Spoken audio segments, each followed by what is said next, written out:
Hey ho Barons, I'm Claire Woodcox. And I'm Wyatt Nepper. Welcome back to another episode of BTV. How was your weekend, Wyatt? It was pretty good. We had ISMA on Saturday and we got gold, and I was just able to hang out with friends, got to see the Michael Jackson movie. How about you? Mine was good. We had ISMA on Saturday. I also went to see the Michael Jackson movie and I did some work.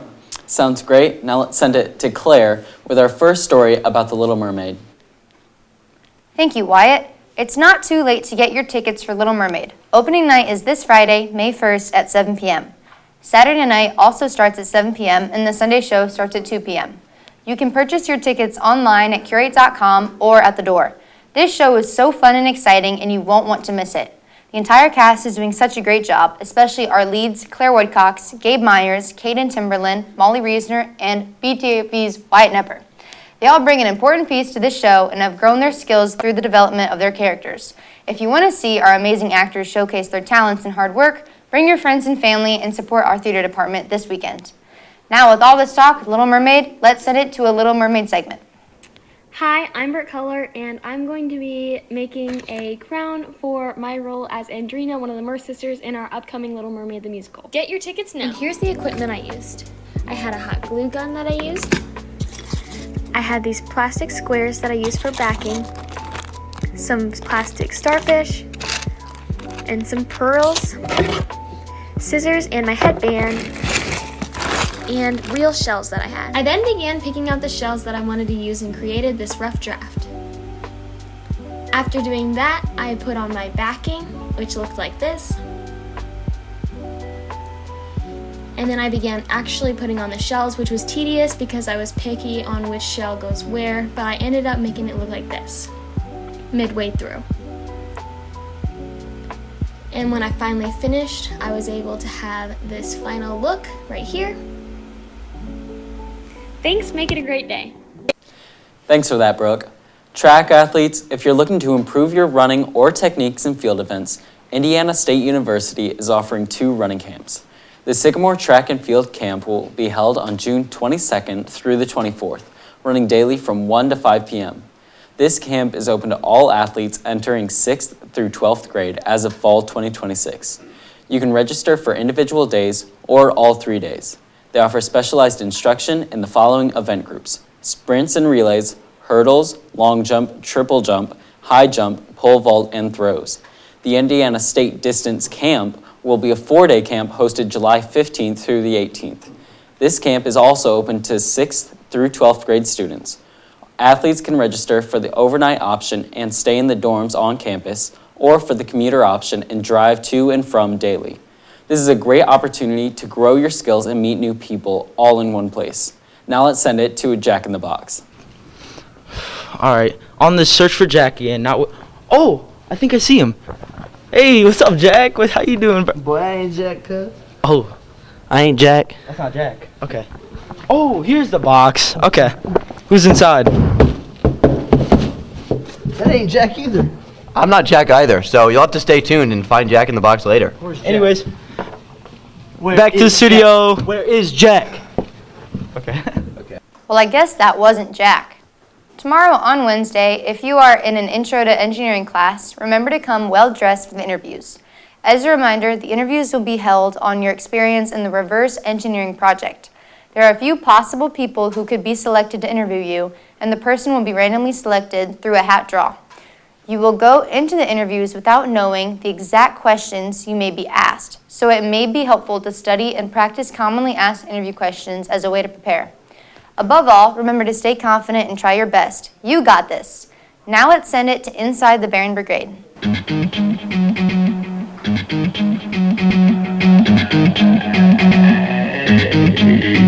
Hey Barons, welcome back to Inside Baron Brigade. It has been a long time since we've done this segment because we haven't had the marching band for a while. The marching band's coming up soon. Next Tuesday, May 5th, is our first practice, and today I'm here with one of our drum majors, Isaac Webb. Hello, Isaac Webb. It's a pleasure to have you here on BTV. Are you excited for next year's marching season? Oh yes, very much so. It's going to be a great season. It'll be my senior year, so it'll be my last year here, but I think it'll be a great one. The show this year, it's called Spiraling, and it's as far as I know about it. Oh, it's just freshly released, so it's still kind of cooking in what people are thinking about it, and it's going to be really neat. We have a music selection. We have music from Dizzy Gillespie, Mum Lord and Sons, Gracie Adams, Philip Lassiter, Joe Hesiachi. I don't know how exactly to pronounce that name, but I mean, we got some great ones. Like even Night in Tunisia, it's a song on there I'm very excited for. Yeah, I'm very excited for it too. It'll be my senior year. What do you think about the new people? How many new people do you think will be getting this year? Do you think it'll be good? Well, considering that last year we had a huge surge of new people, I think there's definitely not a shortage of people interested in the brigade. I think we'll have maybe, 20 or 30 new people. I mean, we could really see some new faces this year, especially after how well last year went. Yeah, last year went very well, so I could very easily see a lot of new people being added. So, and it's been a wonderful pleasure having you here, Isaac. Thank you. I've been Tucker Payne. You've been Isaac Webb. Back to the studio. Thanks for that, Tucker. Do you have much study time? Hopefully with tests and exams for AP students incoming, stress isn't overwhelming. So let's go over some ways to manage this end of the year stress. One major way is to find everything you have to do and prioritize it. Whether that be organizing, practicing, testing, or even taking a break from it all, it's important for that end of the year push. Now let's send it to this day in history.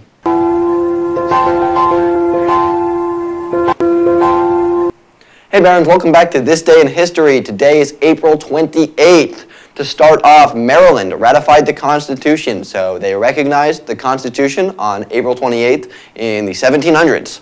Secondly, Benito Mussolini was executed, which marked the end of fascism in Italy for World War II and that era, and that marked the end of his life. Well, it is, of course, sad to see a man die. This was overall for the better because he was a brutal fascist dictator. So, happens. Anyway, finally, the Monroe Doctrine, no, not the Monroe Doctrine, James Monroe, who gave the Monroe Doctrine, was born on this day. He was one of the first presidents of the United States, and the Monroe Doctrine was his most famous thing. What that was he basically said, hey, anything in the Western Hemisphere, no Europeans can colonize it anymore. That's for us. That's for America, which was kind of weird, but he did make that decision, and it still technically stands to this day, even though no one enforces it anymore. So he was born on this day. That's what happened. Back to the studio. Thank you for that information. Remember, seniors, on Tuesday, May 12th, during SST, you'll be required to take the iLearn government test. The test is designed to be completed within one class period. All students enrolled in government this school year, either fall or spring semester, are expected to participate. This iLearn test will provide meaningful feedback to students about their understanding of government. This information can help students recognize their strengths and weaknesses, allowing them to continue building skills necessary for the future. DeKalb High School encourages all students to come prepared on May 12th and give their best effort. Now let's send it back to Jack in the Box. Oh, hey Barons, and welcome back to Jack in the Box. I'm currently on the search for Jack once more. And is he in there? I don't see him anywhere. No, not under there. Okay, can't seem to find him though. What's this? Oh, hey Jack. What's up, Barons? You finally found me. Yeah. It took you a while, it seemed like. Yeah, must have some eye issues or something. So, Barons, you know the drill. Where am I? In your SST class, we'll get a class prize. Like always, Barons. Back to the studio. I think that one might have been Jack. Last Thursday in the NFL draft, Fernando Mendoza was drafted number 1 to the Las Vegas Raiders. And at pick 3, the Arizona Cardinals went and selected Notre Dame's very own record-breaking running back, Jeremiah Love. Later down in the draft, Fernando's wide receiver, Omar Cooper Jr., was selected by the New York Jets, and Love's partner in crime, Jadarian Price, was selected by the Seattle Seahawks. After this first round, that makes Fernando the highest drafted Hoosier and Love the highest drafted Irish. Now let's send it to theater and then senior honor night with Claire. Hey Barons, it's me, Brooke Color and Aurora Meiserview. Hi, and we're here to talk to you about The Little Mermaid. So, Aurora, don't you think that The Little Mermaid is just a really cool story? I mean, it's such a great story. I mean, about understanding people and how we all can come from different backgrounds, but at the end of the day, we're the same. It's such a beautiful storytelling and such a simple way to understand. And I mean, don't even get me started about the music, how good it is. And how it tells the story within the movie and the choreo. Oh, the choreo is so good. I mean, look, the choreophers are fantastic. The choreographers They're are great fantastic people. here at DeKalb High School. Yeah. They put in a lot of effort to make the numbers really, really great. And you should really come see it. You get to see your very own Claire Woodcox as Ariel. and Caden Timberland. As Sebastian. And your very own Colin Schooley As Scuttle. And your very own Brooke Color and Aurora Mizer-Buhai as Atina and Andrina. So, yeah. This will be a show you guys don't want to miss. Now, send it back to the studio. Thank you, guys. Senior Awards Night is taking place at 7 p.m. in the auditorium on May 4th. Students should enter door 25 and be seated by 6:45 p.m. Senior Night is a special event to recognize graduating seniors receiving honors, awards, scholarships. Seniors will be recognized for their special gifts and talents, from academic distinction to athletic excellence, personal character, dedication to service, and more. Remember, Barons, the faculty and staff at DHS would like our award and scholarship recipients to look their best.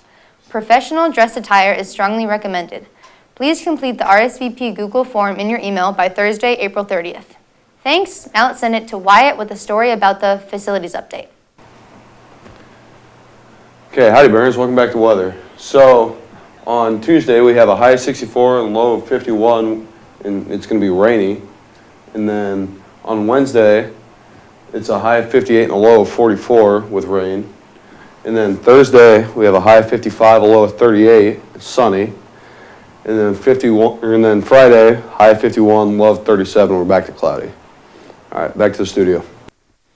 Thanks for that, Ethan. The DeKalb Central School Board has approved $29.5 million in facility upgrades for DeKalb High School. As you've probably heard, funded by a 2026 lease bond, the project includes an $18.1 million Barron Activity Center featuring a walking track and multi-purpose sports courts, and an $11.4 million performing arts wing with new bronze practice rooms and renovated theater spaces.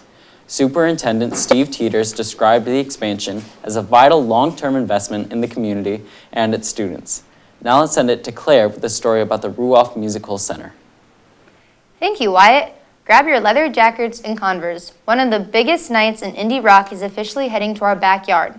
The Strokes have announced that they are bringing their highly anticipated Reality Awaits tour to the Ruoff Music Center in Noblesville on July 15th. While the summer heat is usually the biggest thing to worry about in July, students at DeKalb are already buzzing about the chance to see the New York legends live. Initial reports for the Noblesville stop highlighted performances by Thundercat and Hamilton Lee Taser. However, excitement reached a fever pitch this week as an updated tour listing suggests a massive lineup shift. Cage the Elephant is expected to join the bill for several 2026 dates, including the local stop. Thanks. Now let's send it to Inside Barron Athletics.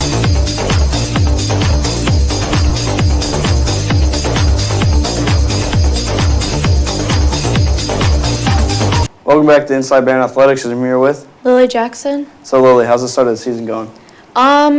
We've had better seasons before record-wise, but I think we've been putting in the work. We've had a lot of good practices, been working really hard, and the coaches have been pushing us pretty well. So. What is your guys' record? So right now we're 1-7. Just got our first win last Tuesday against Concordia. How was that? What can you tell me about that? Honestly, we had to overcome a lot of adversity from our team because we have a very young team. A lot of our seniors were in our infield last year. And so we've had a really good defensive start, and we had to overcome a lot of adversity in our hitting because we really struggled. We had a lot of hitters going under 300, and we overcame that, so that was nice. So do you have any personal goals or team goals further down the season? Personally, my goal as a teammate is just to push everyone else to be the best they can be and just make it a positive environment for the underclassmen and everyone in the program. And then team-wise, I want to make a run in the sectionals, and if we can do that, that would be awesome. All right, well, thank you so much for joining us today. Yeah, thank you. Back to the studio. Thanks for that, Lily. The DeKalb softball team, despite their rough start of the season, are ready to play tomorrow against East Noble at 5:30 p.m. They also have a game Thursday against Homestead at 5, and they will try their best to get those both wins. So, Barons, go cheer for the team. And now let's send it to our favorite segment, Joke of the Day. Us right now. Okay. In the Barbie world, life in plastic, it's fantastic. Hello, Barons, and welcome back to Joke of the Day. I'm Elliot Eastler. And I'm Emma Books. And Emma, I have a joke for you today. Yeah, I'm ready for it. Why do you call seagulls who fly over the sea seagulls? I have no idea. Why would you call a seagull that flies over the sea a seagull? Because if they flew over the bay, they'd be bagels. Oh my God! Well, that's all for Joke of the Day. I've been Emma. And I'm Elliot. Back to the studio. In case you forgot, it's on the screen, and it's been on the screen the whole time. I love those two. Me too, Claire. What are you looking forward to this week? Well, I'm super excited about the elementary school tours and the Little Mermaid performances. How about you? Me too, and I hope everyone will be getting their tickets and be able to see all the talent on stage this weekend for Little Mermaid. It is really great, especially with all the newcomers of freshmen and new people like Colton Schooley and Brady Kohler. Yep, and that'll be all, folks. I've been Wyatt Nepper. And I've been Claire Woodcox. Bye!